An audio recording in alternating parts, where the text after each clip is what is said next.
The cool thing about this particular site is that you can see all three rivers, and you can even see a little bit of the Missouri down there. So we are literally right at the Three Forks. And the site we're standing on is called Fort Rock, because Meriwether Lewis described it as a good site for a fortification. And of course everybody knows the rivers we're looking at, right? This is the Gallatin, and it's flowing away from us along below this white limestone cliff. And below or downstream, there's a saddle between two limestone cliffs, and that's where the Gallatin joins with the Madison and Jefferson and creates the Missouri River. And to our left is what I like to call the Madison-Jefferson. The U.S. Geologic Survey, from the point where the Madison and the Jefferson join to the point where the Gallatin intersects, refers to that as the Missouri. But for myself, I call it the Madison-Jefferson. Meriwether Lewis and William Clark, they describe the Missouri as being the point where three rivers come together. So as far as I'm concerned, I'm going to stick with their definition of the region, and I call that Madison-Jefferson. Right here, you can see the green swath which marks the location of the Madison. And you can see a low grassy hill on the right, or a low level plain, an open plain as Clark and Lewis described. And on the left, you can see Madison Buffalo Jump. So you see those cliff-like areas on the left side.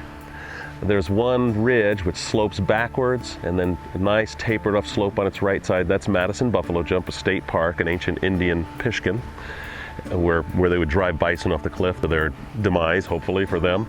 And then the green swath going up marks the location of the Madison. In this particular area, they came through here twice. 1804 to 1806 was the expedition dates.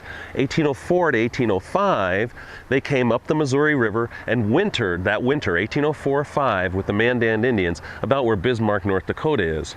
Then in the spring of 1805, they continued up the Missouri River and got to this area in July of 1805. Now they continued up the Jefferson Fork, which is the most westerly branch, go over the Continental Divide, down the Columbia Drainage, winter at Fort Clatsop, the winter 1805-1806, and then spring 1806 they come back. Sunday, 13 July 1806, from Lewis and Clark in the Three Rivers Valleys, edited by Don Nell and John Taylor.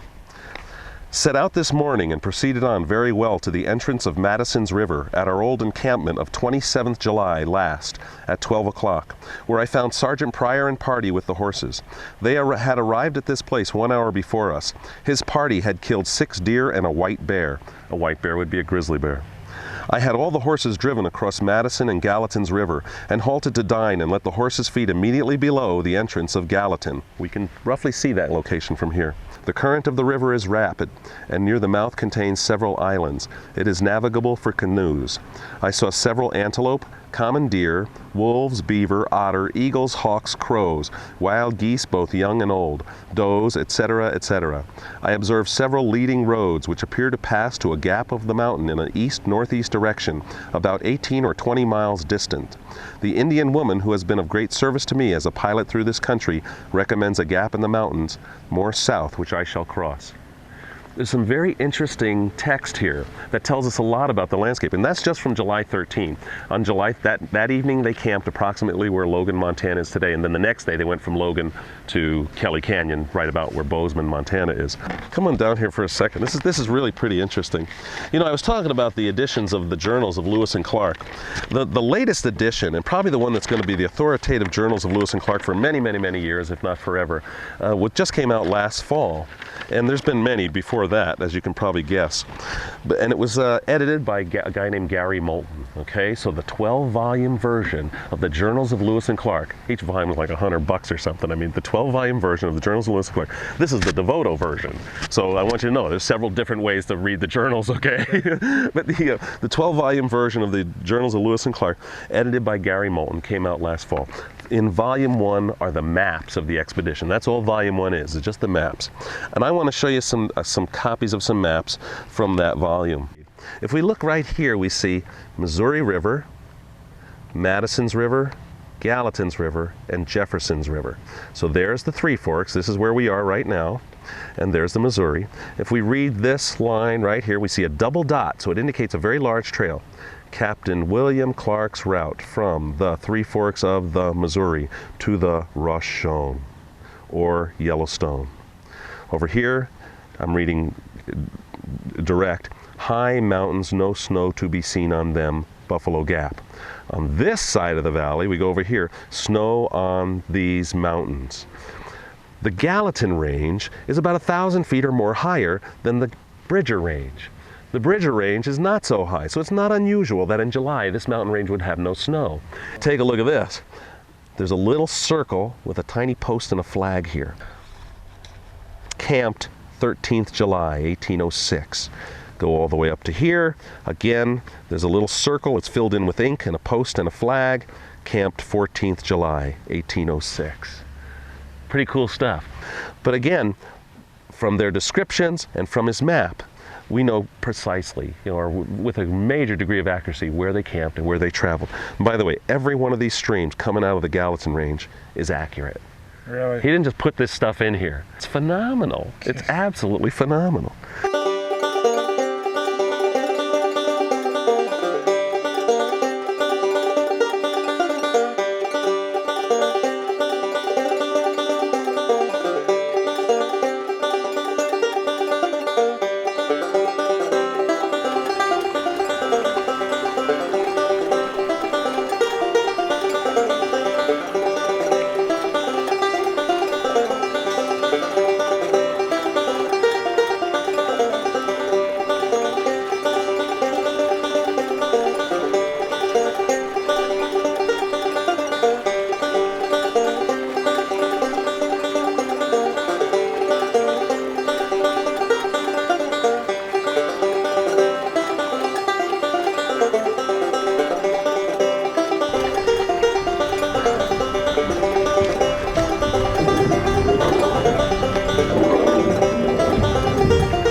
We're off on the river, swabbies.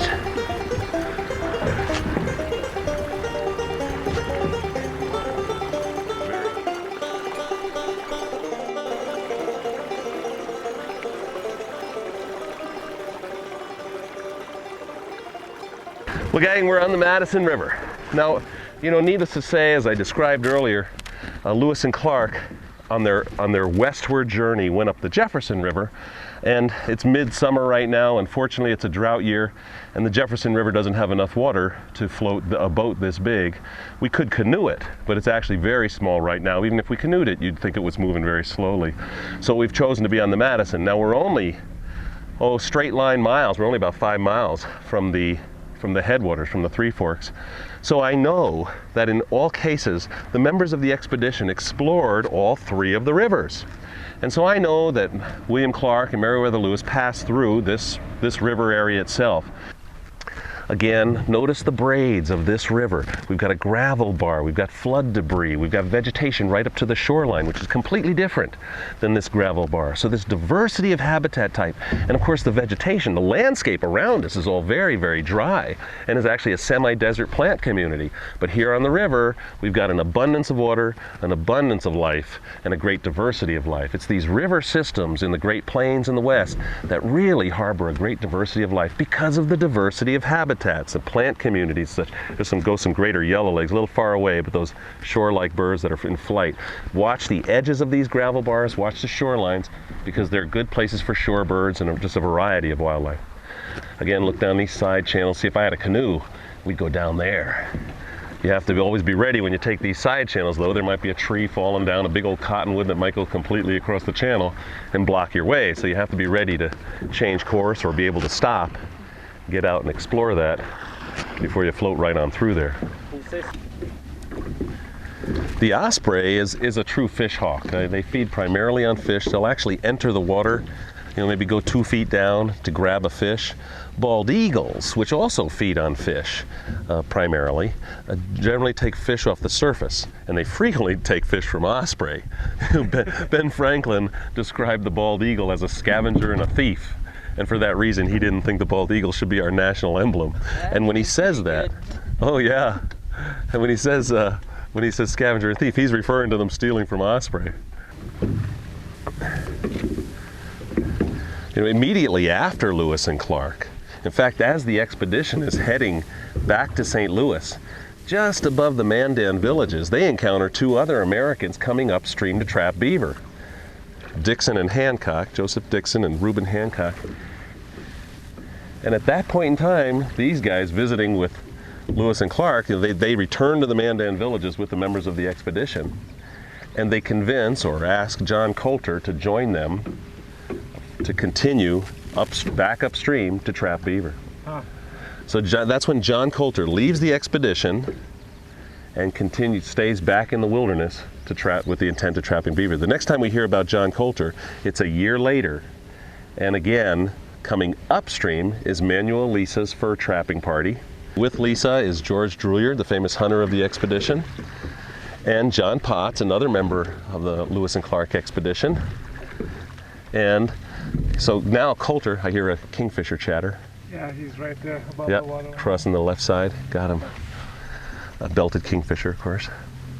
There he is again. In any case, and so of course Colter encounters his buddies, and I don't doubt, that they did a lot of back slapping and handshaking, and these guys probably said, Colter, well, what'd you see upstream? Well, you guys saw some of it, Did you see a lot of beaver? Oh yeah, we saw a lot of beaver. Yeah. Well, why don't you come back upstream and trap with us again?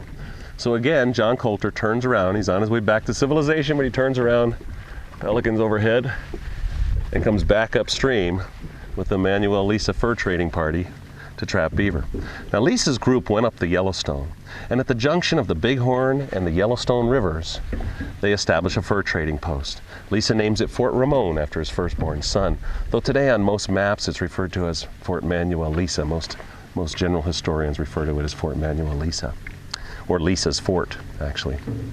In any case, they build a fort there, and Lisa says to everybody else, to the rest of the guys, he says, guys, we're all going to go back to St. Louis and get some trade goods now. We'll leave some guys here at the post. But Drouillard, I want you to head south and east, make contact with all the Indians you see, let them know we've got a trading post here, bring their furs here in the springtime, and we'll trade with them. Blue beads, mirrors, steel knives, things like that. Colter, I want you to head south and west. And this is when Colter, in the wintertime of 1807 to 1808, makes his well-known famous foray through some portion of what is now Yellowstone National Park. But one of the goals again of Thomas Jefferson was for Lewis and Clark to document the Indians themselves. He was interested in their culture, but he also told Lewis and Clark to tell the Indians they have a new great white father, and to make peace amongst themselves. More pelicans downstream, looks neat. Meriwether Lewis had never seen pelicans as he comes up the Missouri River. White pelicans had been described to Western science, but Meriwether Lewis had never seen one. So as they come up the Missouri River, he sees pelicans, and just like every other animal and plant that he encountered that he'd never seen before, he documented their presence and frequently killed one and measured it and weighed it and things like that. Just made natural history notes associated with that animal or plant. Well, with pelicans, he shot one and he counts all the feathers and he measures them, that kind of thing, and describes them in intimate detail. Then he looks at the bag underneath the bill and he says to the guys, guys, let's see what this thing can hold, what the volume of that bag is, So he cuts out the bill and he says, go down, take a couple of the kettles down to the river, fill them up, see what this thing can hold. And they found that the bag underneath the bill of the pelican could hold 6 gallons of water. Jeez. So the limerick goes, a curious bird is a pelican. His bill can hold more than his belly can. Enough for a week he can hold in his beak, but I don't know how in the hell he can. So he can hold more in his bill than he can in his belly. At 6 gallons.